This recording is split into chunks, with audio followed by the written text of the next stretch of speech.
Friends 2022 exam के लिए model paper English का जारी कर दिया गया है। हिंदी का जारी कर दिया गया था, तो हिंदी का हमने सॉल्यूशन बना दिया था, फुल सॉल्यूशन बना दिया था 1 से 30 नंबर तक के क्वेश्चंस के। अब आपका इंग्लिश का सॉल्यूशन देख रहे हैं हम 1 से लेकर 30 नंबर तक के क्वेश्चंस के। नया पैटर्न लागू कर दिया गया है आपके बोर्ड के द्वारा। तो यहाँ पर आपको ध्यान रखना है, आपका जो 70 नंबर का एग्ज़ाम पेपर होगा आपके बोर्ड में, और आपका जो है स्टार्टिंग के 20 क्वेश्चन जो हर पेपर में MCQs आएंगे, यानी 20 ऑब्जेक्टिव टाइप प्रश्न आएंगे। और जब भी आपका पैटर्न चेंज होता है तो आप कम से कम जनरल इंस्ट्रक्शंस जो ज़रूर पढ़ें, क्योंकि जनरल इंस्ट्रक्शंस में बताया जाता है कि आपको कौन कौन से क्वेश्चन करने हैं। क्योंकि नया पैटर्न है तो इसमें अथवा वाला ऑप्शन नहीं दिया है कि और वाला कौन सा करना है। इसमें ए और बी पार्ट दिया है, तो आपको ए करना है या बी करना है। तो ये बहुत सारी समस्याएं यहाँ पर हो सकती हैं अगर आप ये जनरल इंस्ट्रक्शंस नहीं पढ़ते हैं। तो आप क्वेश्चन पेपर के जनरल इंस्ट्रक्शंस को पढ़ लें, ताकि आप एग्ज़ाम में आपको इसको पढ़ने की ज़रूरत ना पड़े। फिर भी एग्ज़ाम में एक नज़र आप ज़रूर मारेंगे कि आपके जो जनरल इंस्ट्रक्शंस है वो इस प्रकार से हैं या नहीं है। सबसे पहला क्वेश्चन जो है यहाँ पर आपका कॉम्प्रिहेंसिव पैसेज दिया गया है। इस पैसेज को आपको पढ़ना है। Meanwhile my friend had not cause to worry about me, his love for me led him to think that if I persist in my objections to meat eating, I should not only develop a weak constitution but should never feel at home in English society।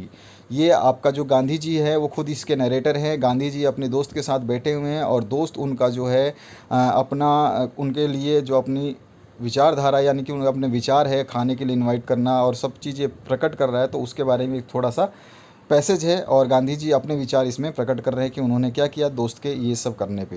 तो ये पूरा का पूरा passage है, जिसकी link मैं आपको video के डिस्क्रिप्शन बॉक्स में दे दूंगा। इस PDF फाइल का जो क्वेश्चन पेपर है उसकी लिंक मैं आपको दे दूंगा डिस्क्रिप्शन बॉक्स में, वहाँ से आप डाउनलोड कर लेना। अगर आप वहाँ से डाउनलोड नहीं करना चाहते हैं तो अपने वेबसाइट पर जा करके, जो बोर्ड की वेबसाइट है उसने जारी किए हैं ये मॉडल पेपर, तो वहाँ से भी आप इसको डाउनलोड कर सकते हैं, ये क्वेश्चन पेपर पूरा का पूरा। उसके बाद इसके सॉल्यूशंस को देखिए, ताकि आपको सॉल्यूशंस समझ में आ पाए।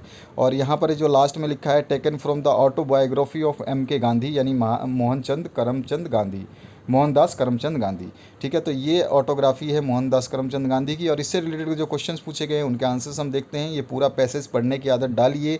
आपका क्वेश्चन पेपर बहुत ही सटीक तरीके से चेंज किया गया है, और इस बार अगर आपने क्वेश्चन पेपर जो मॉडल पेपर से उनकी प्रैक्टिस नहीं की, तो आप एग्ज़ाम बोर्ड में जाने के बाद में हाथ सिर के ऊपर रख करके बैठे रह जाएंगे। इसलिए जो क्वेश्चन पेपर्स आपसे सॉल्व कराए जा रहे हैं उनको सॉल्व करिए।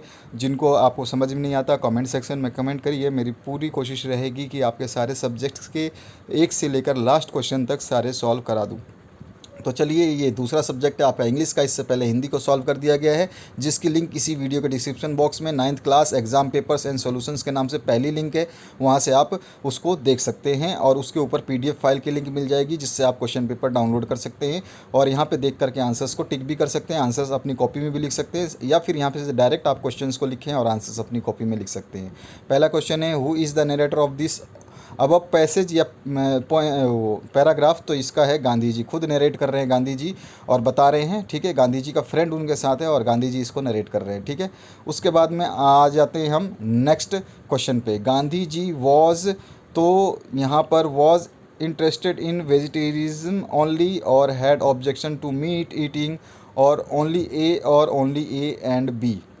तो यहाँ पे D ऑप्शन करेक्ट होगा। वो इंटरेस्टेड है अपने वेजिटेरियन, जो उनको इंटरेस्ट है वेजिटेरियन खाने में, और वो ऑब्जेक्शन करते हैं मीट का, और आपका जो मीट है उसकी ईटिंग के लिए। इस पैसेज में इसका जो है उदाहरण पूरा का पूरा गिवन है, आप इसको पढ़ेंगे तो आपको समझ में आ जाएगा।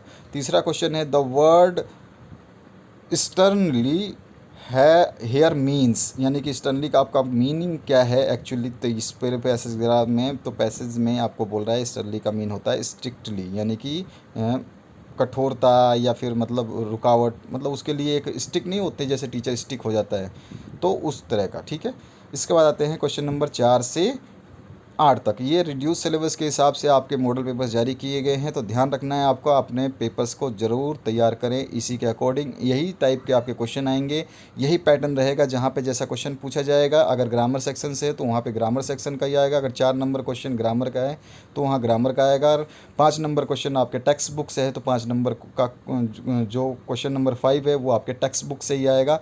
अगर 6 नंबर क्वेश्चन आपका एप्लीकेशन है तो 6 नंबर क्वेश्चन आपका एप्लीकेशन ही आएगा बोर्ड में भी। तो चलिए स्टार्ट करते हैं इसका next question. She has dash to the party, तो यहाँ पर आपका जो है करेक्ट ऑप्शन भरना है। तो यहाँ पर हैज़ है, इसके साथ में गो नहीं आएगा, वेंट नहीं आएगा, गोइंग नहीं आएगा, तो गोन आ जाएगा। She has gone to the party. उसके बाद में फिफ्थ क्वेश्चन जो है बहुत इजी था, जिसको आपने सभी ने कर दिया होगा। A dash apple a day keeps dash doctor away, तो यहाँ पर बी ऑप्शन करेक्ट हो जाएगा। पहले में आ जाएगा एन, उसके बाद में आ जाएगा द। इसके बाद में नेक्स्ट जो क्वेश्चन है sixth, a person who loves his country can not be a traitor, तो ए ऑप्शन इसमें आपका करेक्ट हो जाएगा। उसके बाद आते हैं आपके सातवें क्वेश्चन की तरफ। तो रीअरेंज करना है जो यहाँ पर roses red the in garden my beautiful are, इन सभी सेंटेंस को आपको करेक्ट फॉर्म में अरेंज करना है ताकि एक मीनिंगफुल सेंटेंस बन सके। तो इसका जो ऑप्शन नंबर डी है वो राइट है। The red roses in my garden are beautiful, तो डी ऑप्शन आपको इसमें करेक्ट कर लेना है। आठवां क्वेश्चन जो है which word is correctly spelled, तो यहाँ पर देखना है कि स्पेलिंग मिस्टेक किस में है। तो पहला वाला डेफिनेशन है, इसको डेफिनेशन नहीं डेफिनीशन बोलते हैं, एन ए की जगह एन आई आ जाएगा यहाँ पर मिस्टेक है।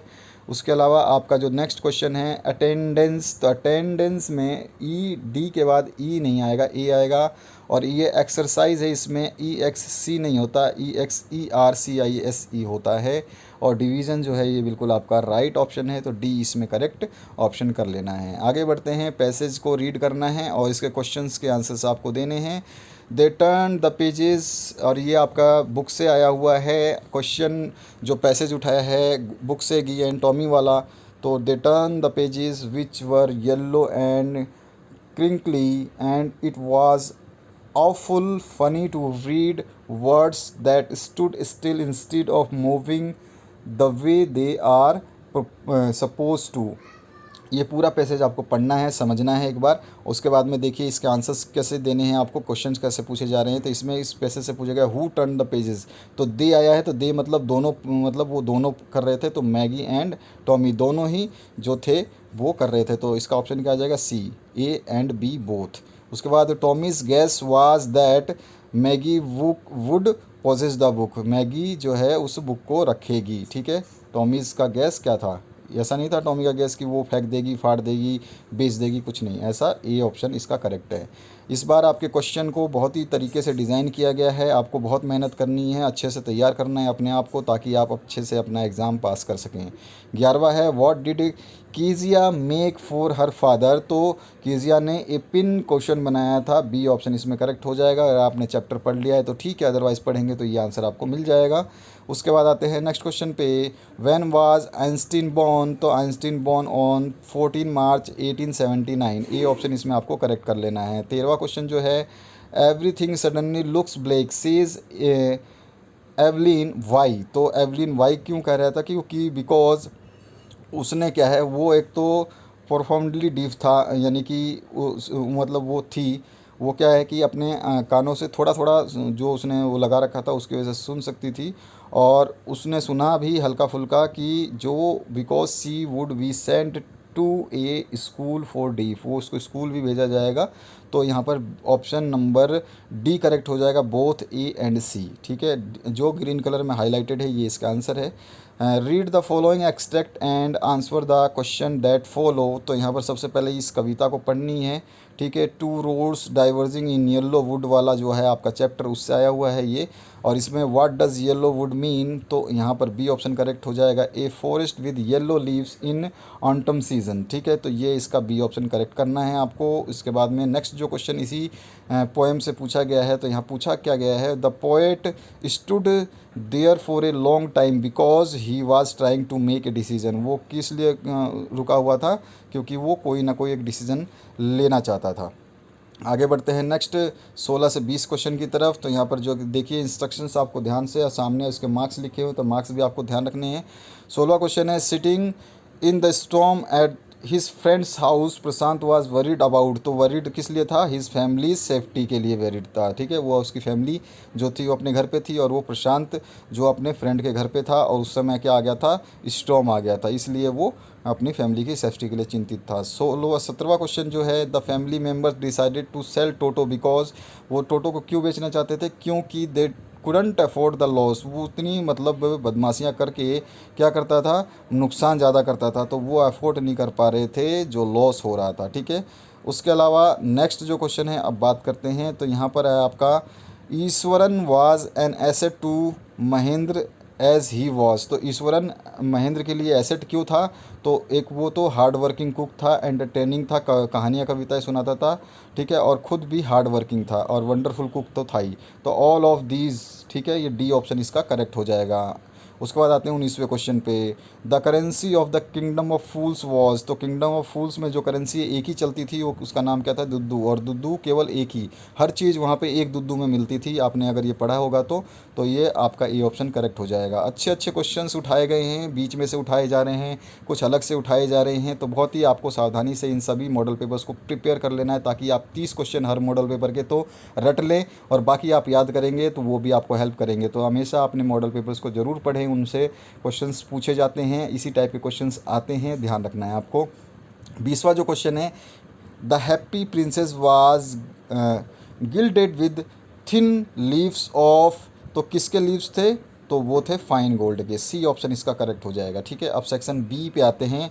यहाँ पर क्या है, सेक्शन बी 50 नंबर का है। ठीक है, read the passage carefully and answer the question. तो सबसे पहले, when we are young we learn the tiger and snake are dangerous animals. अब यहाँ पर क्या है, ये बताया है कि हम जब बड़े होते हैं तो हमारे को ये लगता है कि टाइगर और स्नैक्स जो है डेंजरस एनिमल्स हैं।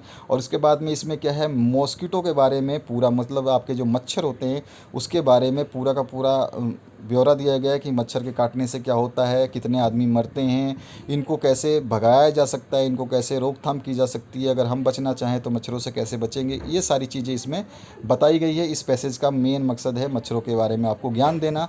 तो यहाँ पर इस पैसेज में ये चीज़ बताई गई है जो मैं आपको हिंदी में बता रहा हूँ। बस ये इस पूरे पैसेज का कंक्लूजन क्या है, मच्छरों के बारे में आपको समझाना, और फिर उससे रिलेटेड ये क्वेश्चन पूछेगा तो उसके हम आंसर देंगे। ठीक है, तो पहला क्वेश्चन जो है यहाँ पर पूछा जाएगा, आपके पास अगर क्वेश्चन पेपर नहीं है तो मैं बार बार रिपीट कर रहा हूँ, इसी वीडियो के डिस्क्रिप्शन बॉक्स में क्वेश्चन पेपर की पीडीएफ दी गई है, उसकी लिंक से आप पीडीएफ को 1 क्लिक में डाउनलोड कर सकते हैं। अगर आप क्वेश्चन पेपर यहाँ से डाउनलोड नहीं करना चाहते तो डायरेक्ट अपनी वेबसाइट से डाउनलोड कर सकते हैं, जो बोर्ड की वेबसाइट है वहाँ से आप इसको डाउनलोड कर सकते हैं। ध्यान रखना है आपको, और क्वेश्चन पेपर आपके पास जरूर हमेशा होना चाहिए, तभी आप इन आंसर्स को समझ पाएंगे।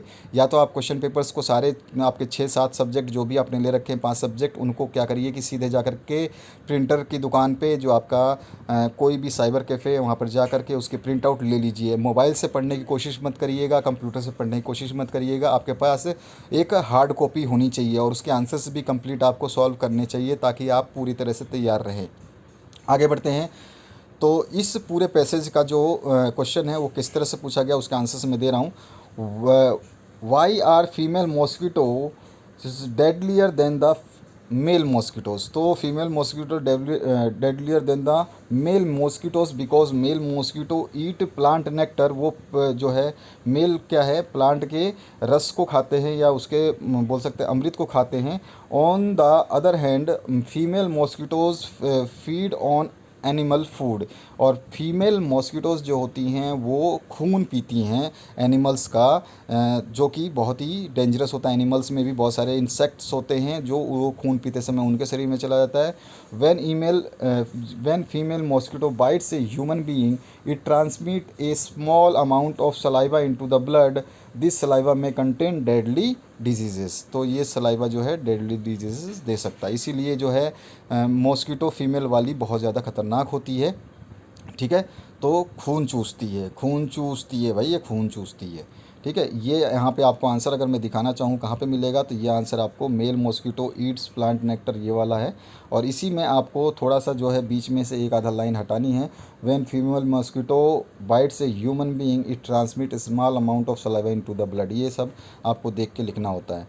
नेक्स्ट जो क्वेश्चन है इसमें पूछेगा, how mosquito a threat for human beings. अब मॉस्किटो जो हैं ये कैसे समस्या है, तो mosquito can bite many people in the course of its life. It can carry diseases from one person to another very easily. 2 or more deadly diseases carried by the mosquito are malaria and yellow fever. More than 700 million of people become sick from this disease every year. At least 2 million of these people will die from these diseases. तो इस तरह से ये बहुत बड़ा threat है human beings के लिए। और यहाँ पर आप इसको देख सकते हैं बिकॉज मॉस्किटो, यहाँ से आप लिख सकते हैं इसका आंसर। और यहाँ से 2-3, क्योंकि आपके ये 2-2 नंबर के क्वेश्चंस हैं तो 2 नंबर के आंसर आपको 2-3 लाइनों में ही देने होंगे। तो आपको थोड़ा सा बड़ा लिखना है, क्योंकि आपके पास इस पैसेज में ये सारे आंसर्स लिखे हैं, तो आपको डरना नहीं है। पूरा का पूरा सोल्यूशन बढ़िया से बड़ा लिखना हो तो बड़ा लिखना ही है, कोई दिक्कत नहीं आएगी आपको, ठीक है। उसके बाद आते हैं बी पार्ट के बाद में सी पार्ट पूछा गया है आपसे, what can we do to get rid of mosquito bites. हम मॉस्किटो के काटने से कैसे बच सकते हैं। Mosquito nets can be placed over the beds, ये हम कर सकते हैं, ये भी पैसेज में लिखा हुआ है। Mosquito have many natural enemies like bat, birds, dragon flies, certain kinds of fish. Bringing more of these animals into the place where the mosquito live might cut down the amount of mosquito in that area. अगर हम इस type के animals को वहाँ पे रखें, अपने घरों में रखें या अड़ोस पड़ोस में रखें, तो इस टाइप के मॉस्किटो को ये खा जाते हैं, ख़त्म कर देते हैं। और दूसरा ऑप्शन भी है, mosquito can also be killed with the poison और स्प्रेस, ठीक है। जैसे कि हमारा हिट आता है और बहुत सारी चीज़ें आती हैं, तो इस तरह का ये भी आंसर पूरा पैसेज में लास्ट वाले पैराग्राफ में ये दे रखा है। आप देखेंगे लास्ट वाली लाइन से ऊपर के 3 लाइनें दे रखी हैं, तो वही चीज़ हमने लिखी हैं। उसके बाद आता है which word in the passage means to transfer और पास ऑन, यानी कि ट्रांसमिट करना। पास ऑन और ट्रांसफ़र करना, ट्रांसमिट करना, ठीक है, एक दूसरे से फैलाना, ठीक है। तो यहाँ पे ट्रांसमिट वर्ड आ जाएगा इसका आंसर। 1 नंबर का क्वेश्चन था ये, एक वर्ड में इसको देना है। आगे बढ़ते हैं 22वें क्वेश्चन पे।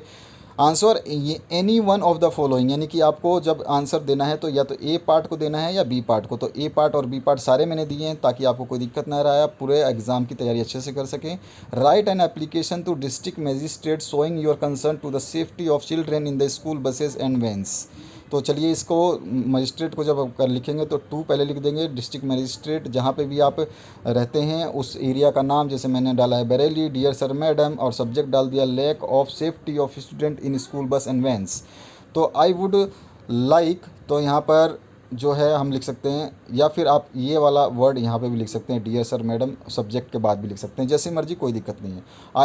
आई would like to draw the kind attention of the concerned authorities towards the matter of safety of school student in school buses and vans। यहाँ पे वैन नहीं लिखा है तो वैन आप लिख लेना, ये मिट गया होगा। Nowadays most of school student travel to school and back to home by school buses and vans, ठीक है। जहाँ पे भी स्कूल बसेस उसके साथ एंड वैन लगा देना। So it is the duty of schools as well as the respective authorities to take the responsibility of their safety।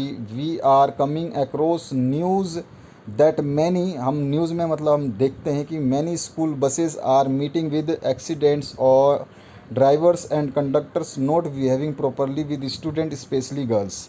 ये हम न्यूज़ में भी देखते हैं कि जैसे कि कोई ड्राइवर है, कंडक्टर है, उसका बिहेवियर सही नहीं है या फिर एक्सीडेंट्स हो रहे हैं बसों के, तो उसके हिसाब से यहाँ पर हमने जो है आपका मजिस्ट्रेट को आगाह करने के लिए सब चीज़ें लिखी हैं। Drivers and conductor who employed should be experience and should not have any criminal records। Driver driving the school buses and vans should have the license। I hope my application would awake the concerned authority from their slumber। ठीक है, वो अपने मतलब सोए हुए जगहों से उनको जगाएंगे, उनको इसमें आ जाएंगे। थैंकिंग यू और यूर सिंसियरली अभय सिंह। जो भी आप लिखना चाहें कुछ भी, मैंने अपनी मर्ज़ी से एड्रेस लिख दिया, तो इस तरह से आप लिखेंगे तो आपको ये पूरा का पूरा जो सोल्यूशन इस तरह समझ में आना है, ठीक है। तो इस तरह से आपको ये एप्लीकेशन लिखनी है। आप पूरा का पूरा वीडियो पॉज करके स्क्रीनशॉट भी ले सकते हैं। बी पार्ट में या तो वो करना था या ये करना था। Write a letter to your friend inviting him to join an excursion to a palace of historical importance in the next holidays. तो यहाँ पर जो है अपने दोस्त को इनवाइट करना है हिस्टोरिकल प्लेसेस और खाने के दावत में। तो आप यहाँ पर अपना एड्रेस, ये जो भी आप एड्रेस लिखेंगे वो पहले एड्रेस लिखेंगे, इंक्रीज सिटी, गुड़गांव, माच और डियर सिमरन वगैरह वगैरह, जो से भी आप नाम लिखना चाहें। I hope this letter finds you in fine fettle. I am writing to invite you to join us in a. देखिए, जब भी आप यहाँ पे आंसर्स देख रहे हैं इस वीडियो में, तो ऐसा ज़रूरी नहीं है कि आप पूरे के पूरे वर्ड वही लिखें जो इस वर्ड को हम आपको समझा रहे हैं। इसमें से 1-2 लाइनें आपको जो समझ में नहीं आती है, याद नहीं रहती है, उनको छोड़ सकते हैं, कोई दिक्कत नहीं है, आपके नंबर कभी नहीं कटेंगे। ध्यान रखना है आपको, लेकिन लाइन जो इम्पोर्टेंट है उसको ना छोड़े। आई होप, तो यहाँ पर हम आ गए। तो I am in writing the invite the two join I am writing to invite you to join us to a trip to Jaipur with my family. My parents have planned a trip to Jaipur in the coming holidays. I am so much excited about it. We shall fly to the Pink City at on अप्रैल 10 2020। मैंने अपनी मर्जी से अगले साल का date डाल दिया। We shall go to the Jaipur by plane. It is a wonderful city with so many attractions such as Amer fort, Nahargarh fort, city palace, Jal Mahal, Hawa Mahal और Galta ji temple, Sisodia Rani garden, central park और जंतर मंतर एट्सेट्रा। आप किसी भी सिटी का यहाँ पर एग्जांपल दे सकते हैं। मैंने जयपुर का दिया है, आपकी मर्जी है, ठीक है। वी जो आपको याद रहता है सिटी की आप घूम चुके हैं और वहाँ पे ये जगह वो जगह आपको लिखनी है, ठीक है। बस केवल जैसे मैंने यहाँ पे जयपुर के बारे में बताया, तो आप अपने अड़ोस पड़ोस में जहाँ पे भी आप कभी गए होंगे उस जगह को लिख देंगे तो आपका आंसर सही हो जाएगा। We will see all of them. The Rajasthani cuisines, जो वहाँ पे आप लिखेंगे, अगर आप यूपी के तो यूपी कुजिन्स लिख सकेंगे। महाराष्ट्र में अगर लिखना चाहते हो महाराष्ट्र कुजिन्स, ऐसे कुछ भी लिख सकते हैं। इज़ वेरी प्लेटेबल, वहाँ के मतलब खाने जो हैं वो बहुत ही स्वादिष्ट हैं। We shall taste as many dishes as possible, हम ज़्यादा से ज़्यादा खाने को टेस्ट करेंगे। We shall do loads of shopping, हम खूब शॉपिंग भी करेंगे। Do reach a few days in advance, जल्दी से जल्दी कुछ दिन पहले पहुँचो। दैट्स ऑल फॉर नाउ, ये अभी के लिए इतना बहुत है। माई प्रणाम to aunty ji and uncle ji, जो भी आप लिख सकते हैं। और योर अफेक्शनेटली कल्पना थापर, जो भी आप नाम डालना चाहें आप डाल सकते हैं। तो इस तरह से ये एप्लीकेशन लिखना। आंसर 23 नंबर में से भी आपको कोई भी एक ही करना है, ए करें या बी करें, तो मैंने दोनों किए हैं। You love your mother very much, describe her in our words, और उसमें हिंट आपको यूज़ करने हैं। Her appearance, affectionate behaviour, cooking skill, hard working, her concern about your future. ये सारे पॉइंट्स को आपको इस पैराग्राफ में यूज़ करना है, ये एग्जामिनर बोल रहा है, ठीक है। तो हमने यूज़ किया है, देखिए कैसे यूज़ करना है। Mother is the most suitable word that I have learn so far. My mother is, सारे वर्ड्स इसमें यूज़ कर दिए हैं। आप आराम से बैठ के मैच कर लेना, कहीं ना कहीं वो वर्ड्स जो क्वेश्चन में दिए गए हैं वो सारे मिलेंगे इसमें। My mother is the most admirable person for me in my life, वो प्रशंसनीय औरत है मेरे पूरे जीवन में। She is not only hard working but also very dedicated to her work, वो हार्ड वर्किंग के अलावा वो अपने काम के प्रति उत्तरदायी हैं या समर्पित हैं। Early in the morning she gets up before the sunrises and start her daily activities, हर दिन या हर सुबह वो सूर्य उदय से पहले उठ जाती हैं और अपने दिन के कार्यचर्या या दिनचर्या को प्रारंभ करती हैं, काम करना शुरू कर देती हैं। माई मदर इज़ वेरी ब्यूटीफुल, वो बहुत ही खूबसूरत and kind hearted lady with affectionate behaviour, वो बहुत ही दयालु और उनका जो बिहेवियर है ये अफेक्शनेट है, प्रभावशाली बिहेवियर है। Who manages everything at our home, वो हमारे घर पर जो कि सब कुछ मैनेज करती हैं। I have a special respect for my mother as she is my first teacher, मेरे लिए उनके प्रति बहुत ही ज़्यादा रिस्पेक्ट है क्योंकि as she is my first teacher, वो मेरी पहली टीचर है। Who not only teaches the chapters of my books, वो मेरे को किताब के ही नहीं बल्कि show me the right path of life and future, वो मेरे जीवन और भविष्य के लिए सही रास्ता भी दिखाती है। सुख she cook foods for us, take proper care of each member of family, goes for shopping etcetera, though she remain busy all through though she remains busy all time, she spares time for me and play with me, वो इतना busy रहने के बावजूद भी वो मेरे लिए समय निकालती है और मेरे साथ कुछ समय बिताती है और खेलती है। Help me to do my homework and guide me out in all activities, वो मेरे होमवर्क करने में और दूसरे कामों को करने में मेरी मदद करती है। My mother supports me in my every activity, वो मेरे हर कार्य में मेरे को हमेशा सपोर्ट करती है, मेरी मदद करती है। Her appearance means lots of me, उसका रहना या उसकी झलक मुझे मिलते ही मुझे मेरे लिए बहुत मायने रखता है, उसकी झलक। और I love my mother and pray to God for her long life, इस तरह से आप इसको लिख देंगे, सारे वर्ड्स इसमें यूज़ कर दिए गए हैं। अब इस चित्र को देख करके आपको जो है ये बताना है कि एनिमल टू हैव इमोशंस, उसके बारे में थोड़ा सा आपको लिख देना है। तो आप इस चित्र को भी थोड़ा सा यूज़ करेंगे अगर यूज़ करना चाहें, बाकी आपके वर्ड्स अपने हिसाब से लिख देना है। तो ज़रूर आप उस चित्र के हिसाब से लिखें। तो love and freedom, this two are the most important in life of living being, be it a human being और ए एनिमल, चाहे वो इंसान हो या जानवर हो, दोनों के लिए लव और फ्रीडम होना बहुत ही आवश्यक है। Both have emotions and can feel the pleasure of love and pain of separation, दोनों के पास इमोशन हैं, भावनाएं हैं, और दोनों ही प्लेजर ऑफ लव यानी कि लव और पेन यानी कि दर्द, प्यार और दर्द दोनों ही महसूस कर सकते हैं। अगर वो पेन ऑफ सेपरेशन मतलब बिछड़ने का गम महसूस कर सकते हैं दोनों ही। We can say from our personal experience, हम अपने पर्सनल एक्सपीरियंस से कह सकते हैं, if love and care is given to wild animal they will become friendly and pet, हम अगर जंगली जानवरों को पालें तो अगर प्यार करें तो वो कैसे हो जाएंगे, पालतू जानवर बन जाएंगे, हमारे फ्रेंड बन जाएंगे। A unknown bond of love and friendship develops between the human and the animals, एक बिन देखी या अनचाही एक जो है बॉन्ड हमारे बीच में बन जाती है ह्यूमन और एनिमल के बीच में। He become member of family as a loved one, वो एक हमारी फैमिली का हिस्सा बन जाता है जैसे कोई एक प्यारा सा सदस्य होता है। We can see in most of popular parks children plays with the different animals like dog, elephant, parrot, rabbit and cat, हम बहुत सारे पार्क में जब जाते हैं तो वहाँ देख सकते हैं, वहाँ पे बच्चे उनके साथ खेलते हैं, चाहे वो पिंजरे में हो या पिंजरे से बाहर, बच्चों को बहुत ही आनंद आता है और वो भी उनको बच्चों को काटते या डांटते या फिर मारते नहीं हैं। They also looks like small child, वो एनिमल भी ऐसे लगते हैं जैसे वो बच्चों के साथ बच्चे हो चुके हैं। Like a human sometimes they can not live without their parents, जैसे कि इंसान अपने पेरेंट्स के अलावा किसी और के साथ रहने में बहुत मुश्किल से रह पाते हैं। कभी कभी ऐसा होता है कि वो बिना पेरेंट्स के रह लेते हैं, लेकिन समटाइम्स वो पेरेंट्स के बिना नहीं रह पाते हैं। तो इसी तरह जानवर भी होते हैं। They cry when they someone hurts them, वो रोते हैं जब कोई उनको मारता है। Therefore we should never hurt an animal, they also have feelings and emotions as we have, ठीक है, जैसे हमारे पास है वैसे ही उनके पास भी इमोशन और फीलिंग्स है। इस तरह से ये आंसर हो गया।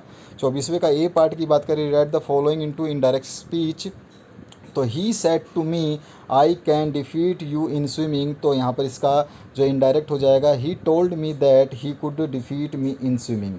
दूसरा है आपका change the following passage, voice she is cleaning her wardrobe, तो यहाँ पे दा लगाएंगे तो भी ठीक है, अगर दा नहीं लगाते तो लिखेंगे wardrobe is being close being clean by her. उसके बाद में पंक्चुएट करना है, यानी कि आपको इन्वर्टेड कॉमा कॉमा वगैरह लगाने हैं। तो सबसे पहले इट का आई बड़ा करेंगे, इट में रेन दिस इवनिंग कॉमा, फिर आपको इसको जो है इन्वर्टेड कॉमा बंद कर देना है, said the mother to her son Anil, ठीक है। डी ऑप्शन में आ जाते हैं, तो डी ऑप्शन में पूछेगा translate the following into English, तो ये हिंदी में दिया है, इसको आपको इंग्लिश में ट्रांसलेट करना है। तो इस हिंदी वर्ड को मैंने इंग्लिश में ट्रांसफर कर दिया है।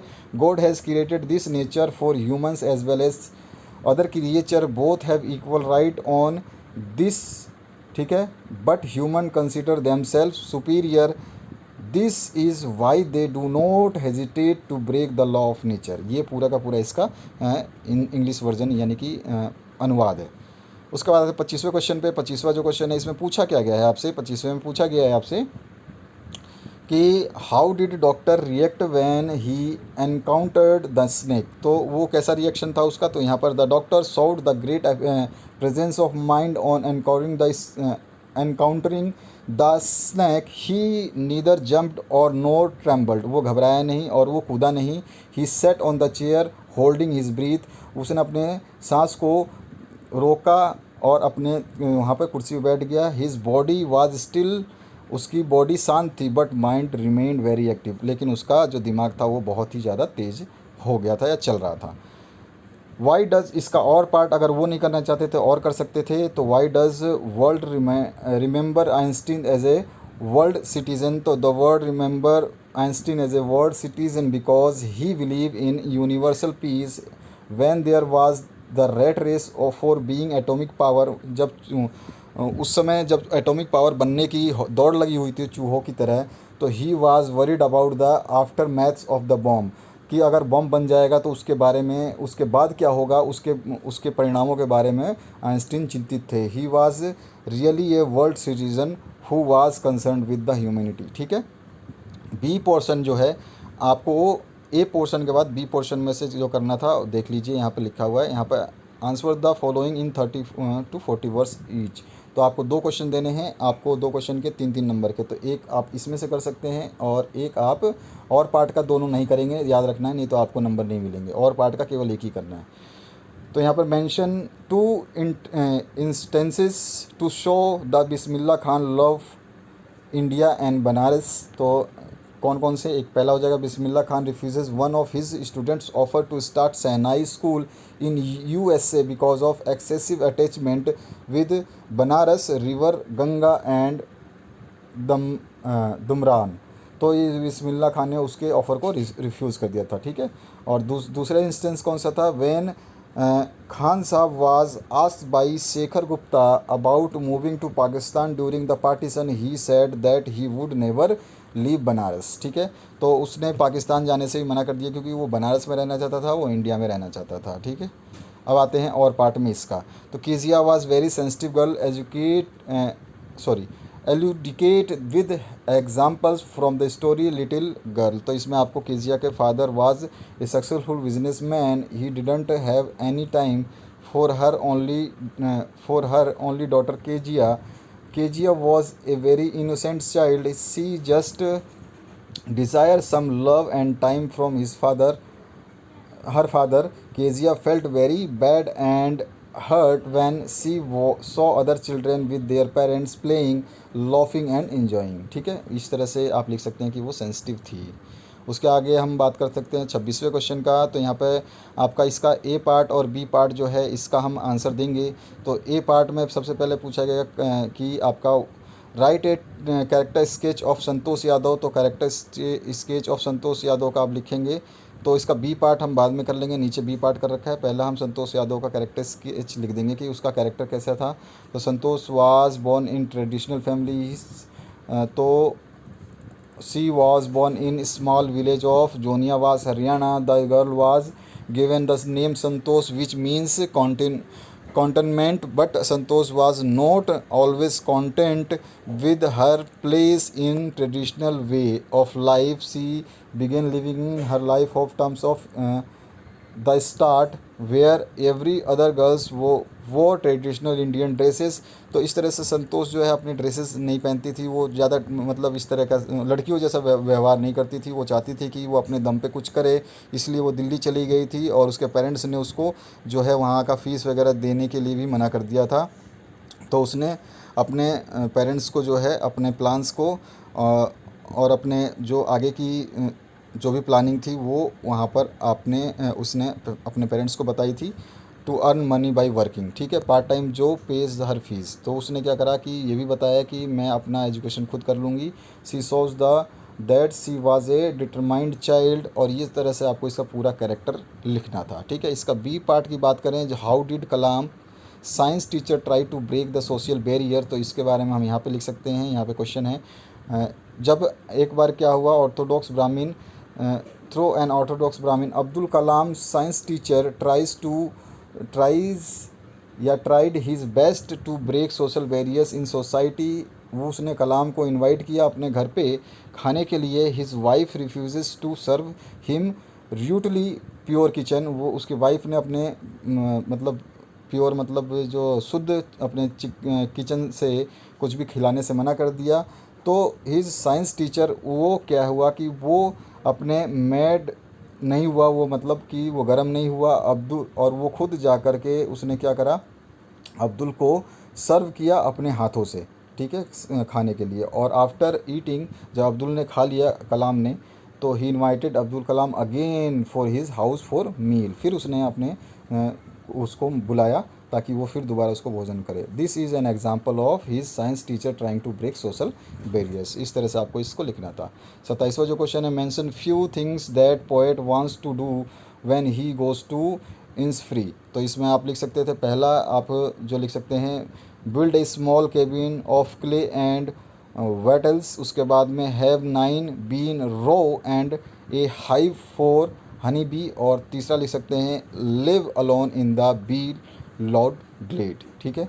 और ऑप्शन में पूछा गया, write 4 lines from the poem आपको अपने इस सिलेबस में जो आपके दिया गया है उसमें से कोई एक पोएम की 4 लाइनें लिखनी है, और जो कि इस क्वेश्चन पेपर में ना आया हो, जैसे हिंदी में पूछा गया था तो यहाँ पे आप कोई भी 4 लाइनें अपनी मर्ज़ी से किसी भी पोएम की लिख सकते हैं। मैंने ये अपनी मर्ज़ी से लिखा है, आप अपनी मर्ज़ी से लिख सकते हैं। 28वां जो क्वेश्चन है इसमें पूछा गया है right the central idea of, कौन कौन से का आपको सेंट्रल आइडिया लिखना है, rain on the top, wind का, और नो मैन फॉरेन का। तीनों का आप लिख सकते हैं। तो यहाँ पे मैं तीनों में से किसी एक का लिखना है, मैंने तीनों लिख दिए हैं। Central idea of rain on the roof का कर दिया है, सेंट्रल आइडिया ऑफ पोएम जो विंड है उसका कर दिया है, और central idea of poem man are foreign, no man are foreign, उसका भी कर दिया है। तो आप तीनों को देख सकते हैं, वीडियो को पॉज करके पढ़ लीजिएगा। बहुत ही सिंपल वर्ड्स में लिखा है ताकि आप आसानी से समझ सकें। आप आराम से पढ़ोगे तो आपको पूरा का पूरा समझ में आ जाएगा। कोई भी डाउट हो तो कमेंट सेक्शन में कमेंट कर दीजिएगा। तो ये सेंट्रल आइडिया ऑफ फॉरेन जो है उस नो मैन आर फॉरेन का भी है, तो यहाँ पर लिखा गया। तो कोई भी एक आपको इनमें से करना होगा जब आपके एग्जाम में पूछा जाएगा, ध्यान रखना है। 29वां question answer any one of the following about in 30 to 40 words. तो सबसे पहले आपको देना है क्या, example to show that Toto was naughty monkey. तो टोटो की जो भी आप शरारतें लिख सकते हैं वो आप बता सकते हैं। तो एक तो मैंने 3 शरारतें लिखी हैं, इसमें से कोई भी 2 आप लिख देंगे तो आपका आंसर कंप्लीट माना जाएगा। तो टोटो ने तो अपने जो राइटर है, नरेटर है, उसके घर में जो दीवारों पे पेपर लगे थे उसको फाड़ दिया था। नरेटर की जो ब्लेज़र थी उसको भी टुकड़े टुकड़े कर दिए थे। ये सब चीज़ें थी उसको। और टोटो का मिसबिहेवियर मंकी था, वो उसने क्या करा था, ग्रैंडफादर के जो अदर पेट थे ना, उसने उसके भी जो है कान वान खींच दिए थे। जिसका नाम नाना था डंकी का, उसके कान वान काट दिए थे। और रात में बहुत परेशान किया, किसी को सोने नहीं दिया, ये भी लिख सकते हैं। और उसके बाद में लंच टाइम में तो एक दिन जब राइस का जो डिनर टेबल पर रखा हुआ था वहाँ पर राइस वाले उसको ले करके वो राइस खाने लगा। ग्रैंड मदर ने जब उसने देखा तो ग्रैंड मदर की तरफ उसने प्लेट फेंक दिया। और जब आंट ने, नरेटर की जो आंट है, लेखक की आंट है, वो अगर आगे आई तो उसने उसके ऊपर गिलास फेंक दिया।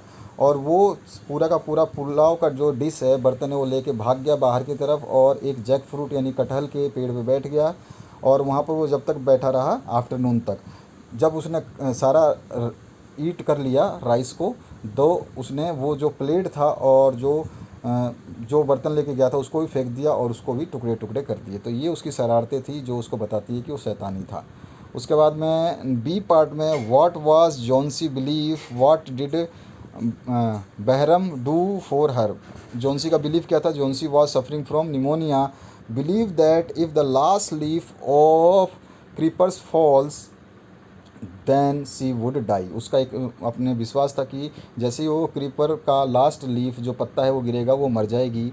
और what did Behrman do for her, तो बहरम ने क्या करा, when Behrman came to know about Johnsy belief, तो उसने regarding the fall of leaves को उसको पता चला कि वो ये सोच रही है, he saw the creeper and realize that the last leaf was surely fall. उसने देखा क्रीपर के ट्री को और उसको ये भी रियलाइज़ हो गया कि वो जो पत्ता वो देख रही है कि वो गिरेगा वो सच में ही गिरेगा। तो he said nothing and went out, वो कुछ नहीं बोला और बाहर चला गया। He decided to paint a leaf on the wall, उसने सोचा कि उसकी जगह वो दूसरा जो है लीफ बना देगा। It was a stormy night, it was raining heavily, but Behram's completed the job and it was the masterpiece that saved Jonsy। ठीक है, ये उसने किया था उसको बचाने के लिए। अब आगे आते हैं तीसरे क्वेश्चन पे। तो suppose you are guru, how will you persuade your disciples not to live in kingdom of fools. अपने शिष्यों को कैसे मनाओगे, अगर आप गुरु हो और अपने शिष्यों को कैसे मनाओगे कि किंगडम ऑफ फूल्स में आपको नहीं रहना है। तो यहाँ पे हम लिख सकते हैं अपनी मर्जी से, one never knows what a fool has in his mind. कोई नहीं जानता कि एक फूल के मन में क्या है। So it is always risky to live among fools. तो इसीलिए मतलब मूर्खों के बीच में रहना बेवकूफ़ी है। The guru in the story tells the disciples, अपने शिष्यों को बोला अपने शिष्यों को बोला the king and the minister are fools, दोनों ही बेवकूफ़ हैं, किंग भी और मिनिस्टर सब फूल हैं यानी मूर्ख हैं।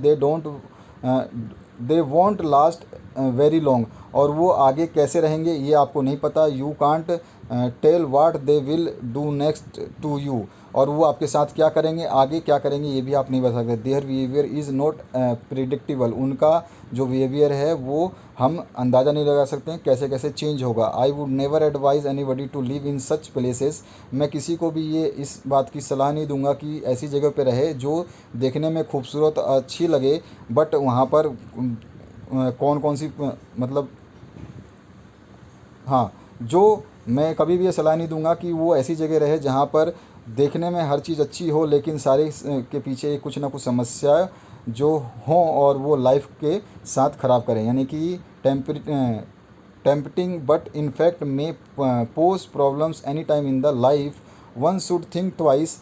अगर कोई वहाँ रहना चाहता है तो वो बार बार या 2 बार 3 बार अपने डिसीज़न के बारे में सोचे। इस तरह की सलाह हम देना चाहेंगे, ठीक है। बी पार्ट जो है ये अब हम बात करें। Suppose the little boy in the story lost of child, the lost child found his parents in the end, describe his feeling and reactions.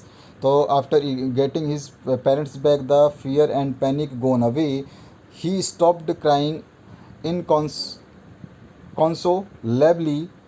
He refuses to accept even those things that he had wanted a little while ago. जब उसके parents उसको मिल जाएंगे तो जो लगातार उसका रोना है वो बंद हो जाएगा, और जो वो मेले में ख़रीदना चाहता था, सामान जो वो चाहता था, उसको भी वो लेने से मना कर देगा जब उसके पेरेंट्स उसके सामने होंगे। Everything else loses value in his eyes in the presence of her parents. हर चीज़ अपनी वैल्यू खो देगी अगर उनके पिताजी माताजी उनके सामने आ गए तो। His laughter and happiness came again, उसका जो खोया हुआ मुस्कान था और उसकी जो चेहरे की खुशी थी वो वापस आ जाएगी।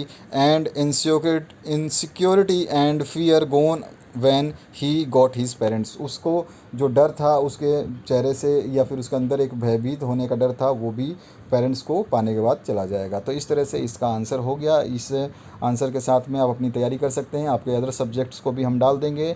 अपने दोस्तों के साथ लाइक शेयर सब्सक्राइब कर सकते हैं इस चैनल को। मोर अपडेट्स के लिए बने रहें इस चैनल पे ताकि आपकी हम ज़्यादा से ज़्यादा मदद कर पाएँ। Thank you very much for watching this video. बने रहें इस चैनल के साथ, आपकी और भी मदद कर पाएंगे। PDF के लिए जो आपको क्वेश्चन पेपर का चाहिए वो इसी वीडियो के डिस्क्रिप्शन बॉक्स में अवेलेबल मिलेगा। Thank you very much once again.